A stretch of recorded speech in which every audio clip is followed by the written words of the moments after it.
বাবা দিবসে একমাত্র কন্যাকে হারালেন তপন বিশ্বাস। আর আপনার মেয়ে মারা গেছে কেন বলেন তো? কী কারণে মারা গেছে? আমি তো বাড়ি ছিলাম না।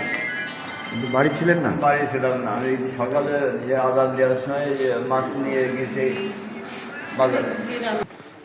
গোপালগঞ্জ কাশিয়ানীর ভাটিয়াপাড়া বড়াসুর গ্রামের মাছ ব্যবসায়ী তপন বিশ্বাসের একমাত্র মেয়ে চন্দ্রা বিশ্বাস, বয়স 22, মা মণিমালা বিশ্বাসের উপর অভিমান করে গতকাল 15 জুন দুপুর 2টায় বাবার বাড়িতে ঘরের দরজা জানালা বন্ধ করে গলায় ওড়না পেঁচিয়ে ফাঁস নিয়ে আত্মহত্যা করেছে।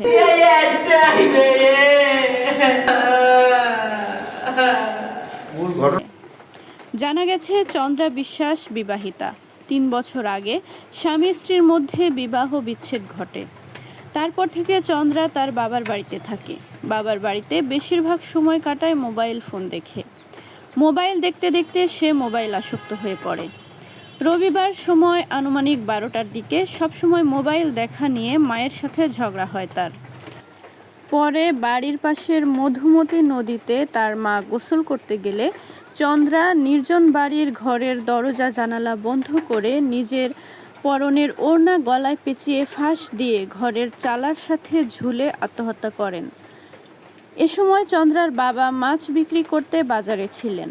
মা মণিমালা গোসল সেরে বাড়িতে এসে দেখেন ঘরের দরজা জানালা বন্ধ।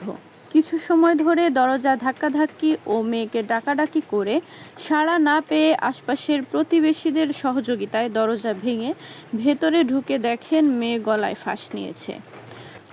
প্রতিবেশীরা উদ্ধার করে কাশিয়ানী উপজেলা স্বাস্থ্য কমপ্লেক্সে আনলে কর্তব্যরত চিকিৎসক তাকে মৃত ঘোষণা করেন।